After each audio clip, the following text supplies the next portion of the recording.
வேலூர்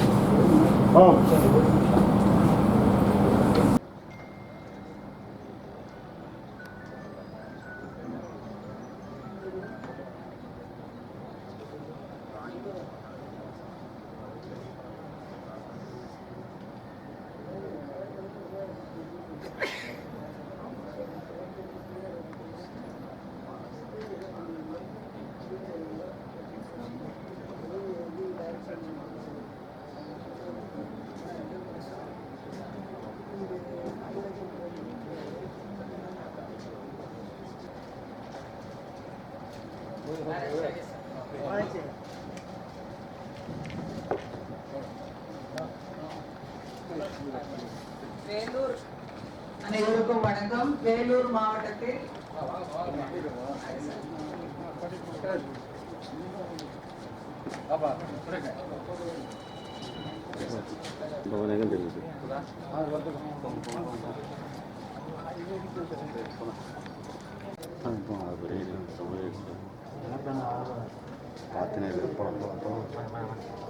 சுற்றுலா தலமாகிறதுக்கான எதனா வாய்ப்புகள் இருக்கா? ஒரு டேம் அவ்வளோதான். நாங்கள் கொஞ்சம் ஏற்கனவே கொஞ்சம் அது பூங்காக்கள் இதெல்லாம் பண்ணி வச்சுருந்தோம். இடையில எல்லாம் கொஞ்சம் ஈடுபடுத்தி வருது. இப்போ கொஞ்சம் படம் அது ஒன்றும் பெரிய பிரச்சனை இல்லை. அது ஒன்று தான் ரைட் தான். நீ கேட்குற மாதிரி பண்ணலாம். அதே போல் இப்போ தடுப்பணைகள் பணிகள் எல்லாம் எந்த அளவுக்கு இப்போ மழைக்காலம் தொடங்குது, பாலாற்றில் தண்ணி வீணாகாது இருக்குது தான் தடுப்பணைகள் சொல்லியிருக்கீங்க. அது 2 தடுப்பணை தான் இப்போ பணிகள் ஒன்று முடிஞ்சு ஒன்று துவங்கியிருக்கு. இன்னும் மீதி இருக்கிறதெல்லாம் எப்போ சார் முடியாது? தொடங்க டெண்டர் விட்டுருக்கோம். 2வது இப்போ மழை தண்ணி இருக்குது. இப்போல்லாம் ஒன்றும் பண்ண முடியாது. இப்போ இதெல்லாம் தண்ணி இறைக்கிறதே வேலையாக இருக்கும். அதனால் கொஞ்சம் காஞ்சி பிறகு தான் பண்ணுவோம். அதே மாதிரி திருமணி மேல்மனூர் இணைக்கிற அந்த தரைப்பாலம் வந்து இன்றைக்கி உடஞ்சிடுச்சு. அதுக்கு நிரந்தரமாக எதனா தரைப்பாலம் அமைக்கிறதுக்கான வாய்ப்புகள் உண்டா? அதுக்கு எதனா நிதி ஒதுக்க முடியுமா? இல்லை, அது போது ஏற்கனவே இப்போ பண்ணியிருக்காங்க போல. இன்னைக்கு மறுபடியும் உடஞ்சிடுச்சு. அப்படியா? ஆமாம். எங்கே? திருமணி அந்த பாலாறு திருமணி மேல்மனூர் இணைக்கிறது தரைப்பாலம். அதான் அந்த பகுதிக்கு எதனா தரைப்பாலம் அமைக்கிறதுல நம்ம மேம்பாலம் அமைக்கிறது தான் கோரிக்கை கேட்குறாங்க பொதுமக்கள். தரைப்பாலம் தான் கட்டுறதுக்காக. அதே போல் இந்த வாட்டர் போர்ட் மேனேஜ்மெண்ட்டு டெல்லியில் நடக்குது, மேலாண்மை குழு கூட்டம். இந்த தடவை நடக்கிறதுல என்ன சார் வலியுறுத்த போகிறோம் நம்ம நீர் ஆதாரத்துக்கு? டெல்லியில் நடக்கிற காவேரி வாட்டர் போர்ட் அவங்க சப்ஜெக்டாக வைப்பாங்க, அதில் பேசிட்டு வருவாங்க. எங்கள் செக்ரட்டரி போயிருக்காரு. தொடர்ந்து அழுத்தங்கள் கொடுக்கறதுக்கு எதனா வாய்ப்பு இருக்குமா? ஏன்னா நம்ம எவ்வளோ சொன்னாலும் அவங்க வந்து தண்ணி கொடுக்க மாட்டேன்றாங்க. உபரி நீர் தான் வருது, நமக்கு உரிமையான நீர் வர மாட்டேங்குது. அப்படிதான் ஒவ்வொரு முறையும் நாங்கள் போராடி தான் பெற்றுக்கிட்டு இருக்கோம். யாராக இருந்தாலும், நானாக இருந்தாலும், வேறு கட்சியாக இருந்தாலும், அவங்களோட போராடி தான் பெற்றுக்கிட்டு இருக்கோம். அதாவது உச்ச நீதிமன்றம் அதுக்கு மேலே நம்மக்கிட்ட அந்த உச்ச நீதிமன்றமே நமக்கு இந்த இப்படியெல்லாம் நடந்து கொள்ளுங்கள்னு ஒரு விதி கொடுக்குறாங்க. அந்த விதிப்படி நடக்க மாட்டேன்னு சொல்கிறாங்க. நடக்க மாட்டேன்றது அதே உச்ச நீதிமன்றம் தான் நாங்கள் முறையிடுறோம். அவர்கள் தீர்ப்பு வரணும். நடிகர் விஜய் இன்னைக்கு வந்து கட்சி கொடி அறிமுகப்படுத்தியிருக்காரு. அதை எப்படி பார்க்குறீங்க சார்? திமுக பொதுச் செயலாளர் நடக்கும்போது பார்ப்பேன்.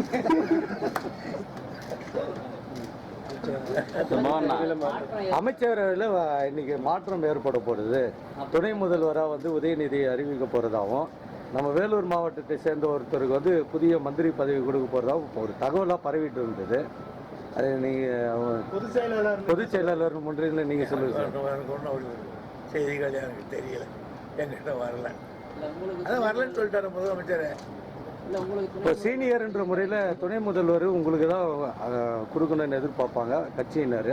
குறிப்பாக நம்ம வேலூர் நம்ம தொகுதியில் இருக்கவங்க. அது எப்படி சார் பார்க்குறீங்க? எதிர்பார்க்கறது எல்லாமே கொடுத்துருக்க முடியுமா? எதிர்பார்க்காத கொடுக்க முடியும். மோஸ்ட் சீனியர் பொலிட்டீஷியன் நீங்கள். இன்றைக்கி இருக்கிறது கலைஞருக்கு அப்புறம் நீங்கள் தான் இப்போ அந்த கட்சிக்கு தூணு. இதெல்லாம் முதலமைச்சர் தன்னுடைய ஆளுகைக்கு உட்பட்டு நிர்வாகத்துக்கு தேவையான நேரத்தில் எதையோ செய்வார். அதில் போய் நம்ம தலையிடக்கூடாது. முதலமைச்சருடைய வில்லட் பேசினாங்க. சார், அவங்களோட கலைஞரோட நூல்கள் இன்னைக்கு வந்து நாட்டுரிமை ஆக்கப்படும் சொல்லிட்டு இப்போ முதல்வர் அறிவிச்சிருக்காரு. அது எந்த வகையில் பொருத்தமாக இருக்கும், எந்த வகையில் பயனுள்ளதாக இருக்கும்? பயனுள்ளதாக, அதாவது இப்போ நிறைய பேர் புக்குகள் தான் அதிக விலை போட்டு விற்பாங்க. சீப்பாக வச்சுருந்தா எல்லோரும் வாங்கி எல்லா பிரச்சனையும் போடுவாங்க. இப்போ ஒரு பூம்புகார் பிக்சர்ஸ் அவன் மட்டும் கலைஞருடைய நூல்களை போட்டுக்கிட்டு இருப்பான்.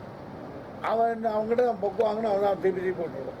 நாட்டுடைமை பட்டால் யார் வேணால் போடலாம், எந்த பிரச்சனை வேணால் போடலாம். அது சீப்பாகிடும் விலை. குறிப்பாக விலையே இல்லைன்னு சொல்லியிருக்காரு. நாட்டுடைமை ஆக்கப்பட்ட பிறகு வந்து கலைஞரோட நூல்களுக்கு விலை இல்லைன்னு அறிவிச்சிருக்காரு. விலைகள்னா எப்படி கொடுப்பாங்க? யார் போட்டு சும்மா போட்டு கொடுப்பாங்க. சர்க்கார் ஒன்றும் அவனை போடலாமா தவிர அதனால அந்த பிரச்சனை போட்டாலும் தெரிய வரும். எந்த வகையான இம்பாக்டை இது ஏற்படுத்துது? ஏற்கனவே கலைஞரோட நூல்கள் பல மாற்றத்தை கொண்டு வந்திருக்கு தமிழகத்தில். ஸோ இந்த மாதிரி நாட்டுடைமையாக்கப்பட்ட பிறகு அது எந்த மாதிரியான ஒரு தாக்கத்தை தொடர்ச்சி அதிகமாக பருவம் அவ்வளோதான். கலைஞருடைய கவிதைகள் 50 ரூபான்றான். அது இல்லைன்னு வாங்கும்போது அவன் 5 ரூபாய்க்கு வாங்கினா அதோட படிப்பு அல்ல மாற்றம். இதில் போய் என்ன பெரிய மாற்றம். தொடர்ந்து வேலூர் பாலாற்றில் குப்பை கழிவுகள் கொட்டப்படுது சார். அதற்கான எந்த ஒரு நடவடிக்கையும் இல்லை. குறிப்பாக பார்த்தீங்கன்னா சத்துவாச்சாரியில் நம்ம பிரிட்ஜிலேருந்து பார்த்தாலே தெரியும். அதாவது இந்த ஊரில் மட்டும் இல்லை, எல்லா ஊர்களிலும் ஒரு பழக்கம் இருக்கு. குப்பைகளை கொட்டுவதற்கென்று ஒரு தனி இடத்தை தேர்ந்தெடுக்கலை. அதில் அதே மாதிரி தான் இங்கே வேலூர் மாநகராட்சியும். வேலூர் மாநகராட்சி அவங்க எங்கே குப்பை எடுத்து போனாலும் அந்தந்த இடம் தடுக்கிறாங்க. இப்போ எந்த குச்சியை கொட்ட வந்தாங்க, நான் ரகலை பண்ணிட்டேன். அதே மாதிரி நந்தகுமார் ரோடு பண்ணாங்க, அங்கே கொட்டுவாங்க. இவங்க எங்கே கொட்டுறதுன்னு தெரியல. ஊருக்கு அழைச்சி பிள்ளைகள் பண்ணாங்க, ஆற்றுல கொட்டுறாங்க, ஆற்றுல கொட்டுறாங்க, ஏரியில் கொட்டுறாங்க, கூத்தில் பார்த்தீங்கன்னா அதிகமாக கொட்டியிருக்காங்க. ஆக நீர்நிலைகளை காப்பாற்றணும்னு ஒரு பக்கம் கோட்டை நடக்குது, சீர்படுத்தணும்னு கோட்டை வருது. அதே நீர்நிலைகளை கெடுக்கணும். நமக்கு ஏற்கனவே தண்ணீர், பாராத்து தண்ணீர், சாப்ப தண்ணினால கெட்டு போச்சுன்னு ஒரு பெரிய பிரச்சனை உண்டு. இந்த 10ஆம் வரைக்கும் இதை வேறு கொட்டி வச்சுருக்காங்க. அதுதான் நிவர்த்தி பண்ணணும். இதில் ரொம்ப கெட்டிகாத்திரமாக வேலூர் என்ன பண்ணுறாங்க, இந்த வேலூர் தண்ணி வச்சு இப்போது நேராக போய் இப்படி தானே ஓரம் போகணும். அது காங்கேயனூருக்கு போகுது. ஏன் அப்படி போகுது? காங்கேயனூர் தெரியல. பாலாத்துலேருந்து கலக்குது வேலூர் தண்ணி அப்படி தானே ஓரம் போகணும். அது பக்கத்து இப்படி கேட்க அங்கே போய் காங்கேயனூருக்கு அது என்னன்னு பார்க்கணும்.